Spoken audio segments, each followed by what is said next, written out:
ये जो हीट जा रही है, आपने वो चम्मच जो रखा था चूल्हे के ऊपर, उस चम्मच के पास जो हीट जा रही थी वो हीट क्या है? वेव्स। और उस चम्मच से जो लाइट निकल रही थी, जो हीट निकल रही थी, वो क्या है? वो भी वेव है। अब इसका एक नया नाम सुन लीजिए आप, ठीक है? इलेक्ट्रोमैग्नेटिक वेव्स, इनको हम कहते हैं इलेक्ट्रोमैग्नेटिक वेव्स।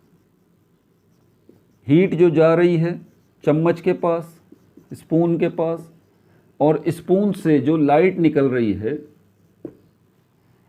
किस शक्ल में निकल रही है? इलेक्ट्रोमैग्नेटिक वेव्स की शक्ल में। यानी कि आप देखें, इलेक्ट्रोमैग्नेटिक वेव्स की शक्ल में ही हीट जो कि एनर्जी है जा रही है स्पून के पास, और इलेक्ट्रोमैग्नेटिक वेव्स की शक्ल में ही लाइट जो कि एनर्जी है रिलीज हो रही है इस स्पून से।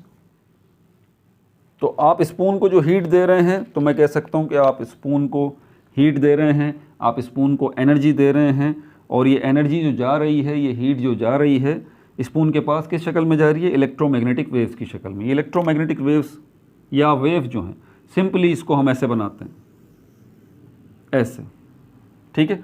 और यहाँ से इस स्पून से जो लाइट निकल रही है वो किस शक्ल में निकल रही है?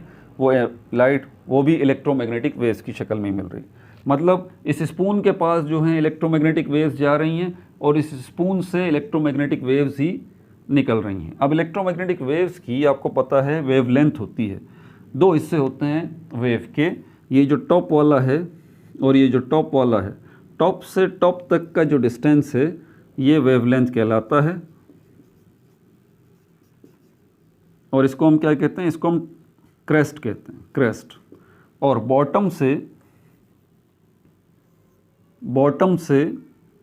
तक का जो डिस्टेंस होता है, ये जो बॉटम के पॉइंट हैं, ये बॉटम से बॉटम तक का जो डिस्टेंस होता है, इसको भी हम वेवलेंथ कहते हैं। यानी कि वेवलेंथ कैलकुलेट करने के दो तरीके हैं। वेवलेंथ कैलकुलेट करने के दो तरीके हैं। यहाँ से यहाँ तक, इसको हम क्या कहते हैं? इस पॉइंट और इस पॉइंट, इन पॉइंट्स को हम कहते हैं ट्रफ। तो ये पॉइंट जो ट्रफ कहलाते हैं, नीचे वाले पॉइंट ट्रफ कहलाते हैं, ऊपर वाले पॉइंट क्रेस्ट कहलाते हैं। तो क्रेस्ट से क्रेस्ट तक का जो डिस्टेंस है वो भी वेवलेंथ है, और ट्रफ से ट्रफ तक का जो डिस्टेंस है वो भी वेवलेंथ है, जिसको लैम्डा से हम रिप्रेजेंट कर रहे हैं।